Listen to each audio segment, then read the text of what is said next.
जालन्यातील परतूर विधानसभेच्या जागेवर महायुतीमध्ये शिवसेनेचा दावा। भारतीय जनता पक्षाचे आमदार बबनराव लोणीकर यांच्या जागेवर शिवसेना जिल्हा प्रमुख मोहन अग्रवाल यांचा दावा। गणेशोत्सवात मुंबईमध्ये अतिरिक्त बेस्ट बसेस धावणार। 7 ते 16 सप्टेंबर पर्यंत रात्री अतिरिक्त बेस्ट बसेस। भाविक आणि पर्यटकांसाठी बेस्ट प्रशासनाचा निर्णय। राहुल गांधींच्या विरोधातील मानहानीच्या खटल्यावरील सुनावणी 19 सप्टेंबर पर्यंत पुढे, तर तक्रारदाराची प्रकृती ठीक नसल्याने कोर्टाने सुनावणी पुढे ढकलली।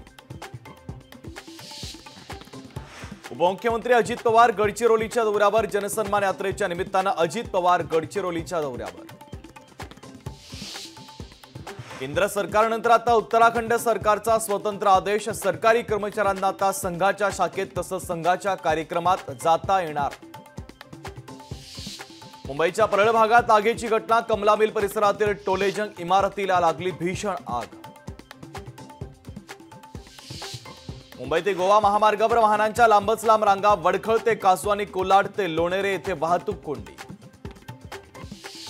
विधानसभा निवडणुकीपूर्वीच नांदेडमध्ये वातावरण तापलं। नांदेडमध्ये मुस्लिम संघटनांनी पुकारला एल्गार। विधानसभा निवडणुकीमध्ये मुस्लिम समाजाला 15% प्रतिनिधित्व द्या, मुस्लिम संघटनांची मागणी।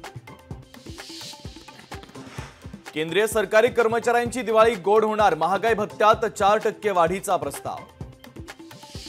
सांगलीच्या जतमध्ये खड्ड्यांच्या विरोधात अनोखा आंदोलन। खड्ड्यातल्या रस्त्यावरच घातली सत्यनारायणाची पूजा।